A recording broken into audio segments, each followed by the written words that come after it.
물리학과 가고 싶은데 재능충의 일인 거예요. 열정충. 양자역학 질문했는데 양자역학이 어떻게 보면 제일 쉬워. 공부하기 싫은 문과 가야지. 그것은 완전한 오해입니다. 굉장히 어색한데. 우선 첫 번째 질문인데요. 저는 중3 여학생인데 물리책을 읽고 문제를 푸는 것도 너무 재미있고 고등학교 물리를 배우면서 의문점이 너무 많이 생겨 더 배우고 싶은 마음이 커서 물리학과를 가고 싶다고 말하니 주변의 반응이 좋지 않네요. 고등학교 물리와 괴리가 심한지 궁금합니다. 괴리가 굉장히 심하죠.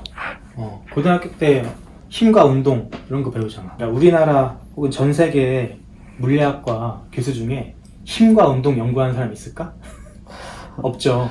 그렇게 괴리가 심한 거야.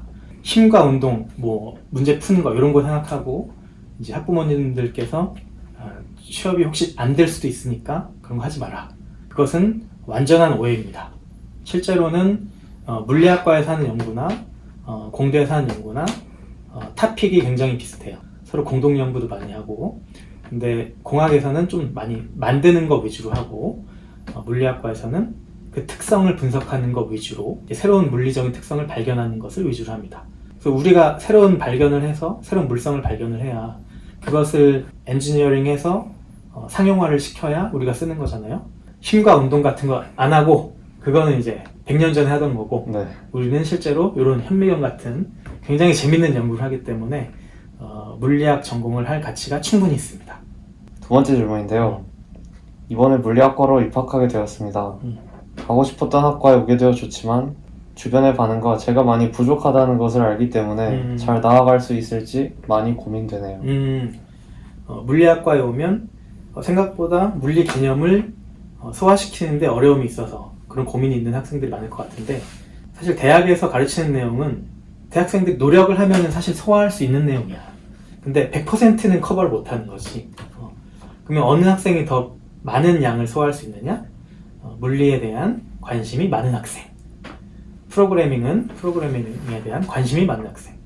또 공학적인 문제도 공학적인 문제를 해결하고자 하는 욕심과 관심이 많은 학생. 그래서 지금 너무 어렵다고 생각하는 것은 아직 공부를 충분히 안 해봤기 때문이고, 그래서 관심이 있으면 자연스럽게 여러 번 보게 되고 안 풀리던 문제가 풀리게 되는 거거든요.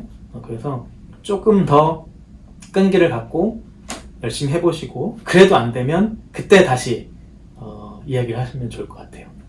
세 번째 질문인데요. 물리학자가 꿈인 예비 고열 학생입니다. 물리학과에 들어가면 보통 어떤 공부를 하고 또 얼마나 빡센지 궁금합니다. 그리고 양자역학도 배우나요? 양자역학 배우죠. 네. 고전역학 문제도 굉장히 깊게 들어가고 전기역학 배우고요. 유체역학 이런 것도, 통계물리도 있고, 딱 생각하기에 굉장히 어렵다고 생각할 수도 있는데 사실 양자역학 질문했는데 양자역학이 어떻게 보면 제일 쉬워. 왜냐면 일종의 하나의 룰을 정해놓고 그 문제를 풀고 기대값을 구하는 과정이잖아요. 그래서 그냥 어떻게 보면은 그런 기본적인 푸는 방식만 중학생들한테 알려주면 다 양자역학 소화할 수 있어요. 대학교에서 다루는 양자역학은 그 정도 수준이지. 근데 이제 연구를 해서 내가 양자 컴퓨터를 만들겠다. 그러면 이제 새로운 양자 현상을 발견을 해야 되잖아. 그러면 좀 어려워지는 거지.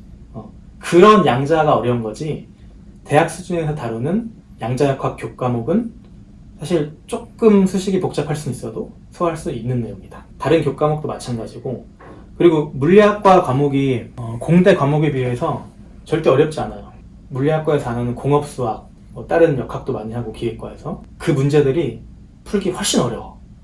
양도 훨씬 많고, 공대에서는 그걸 다 풀어야 돼.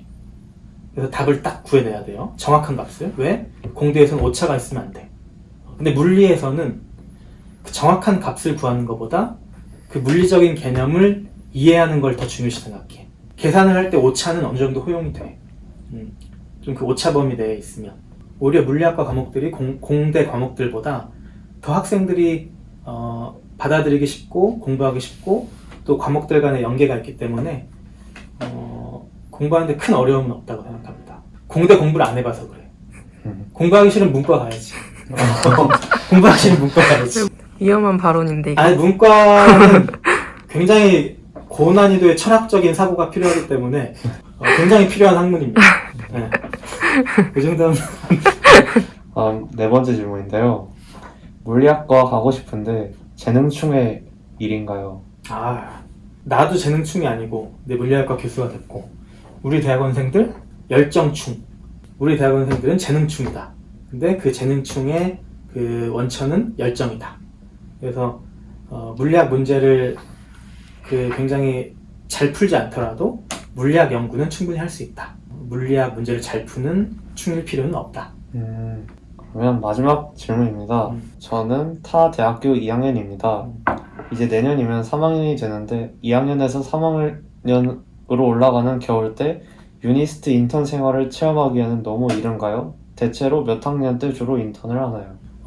그 시기가 제일 적절한 것 같아요. 나는 2학년에서 3학년으로 넘어가는 그 사이 그때 경험을 해보고 연구가 나랑 맞는지를 체험을 해봐야지. 되도록이면 빨리 체험을 해보고 그러면은 나머지 3, 4학년 기간을 내가 취업을 해야 되나 아니면 연구실에 대학원 진학을 해서 연구실에서 연구로 승부를 봐야 되나를 조금 더 빨리 내가 스스로에 대해서 판단하고 결정할 수 있잖아요. 그러니까 난 인턴은 빠르면 빠를수록 좋다고 생각해. 근데 1학년은 너무 빠르고 아무것도 모르니까 2학년 2학기 이후 3학년 1학기 초반 이때가 적절한 것 같고요. 인턴 기회 있으면 충분히 해보시고 본인한테 맞으면 연구실에서 쭉 연구를 진행했으면 좋겠습니다. 끝입니다. 감사합니다. 수고하셨습니다. 여기까지 하겠습니다. 여기까지? 나 더 하고 싶은데.